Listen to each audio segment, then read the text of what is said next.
ತರುವಿನ ನೆರಳು ಕೊಡುವಂತ ಸುಖವು ಕೊಡುವನು ಕೃಪೆಯ ದಿನವು. ಸ್ಥಿರ ಇರುವ ಮನ ಎನಗಿರಲಿ, ಶರಣಾಗತಿ ಎಂದು ಬರಲಿ. ಭಗವಂತನ ಪ್ರಿಯ ಮಗನಿವನ ಸಾರಿ ಬದುಕು ಇರಲಿ.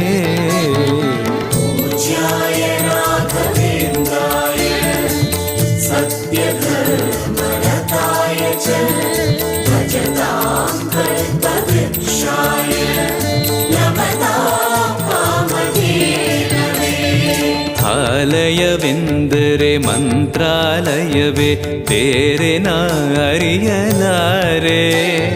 ರಾಜನು ಎಂದರೆ ಶ್ರೀ ಗುರುರಾಜನೇ ಮತ್ತು ನಾ ತಿಳಿಯಲಾರೆ. ಆಲಯವೆಂದರೆ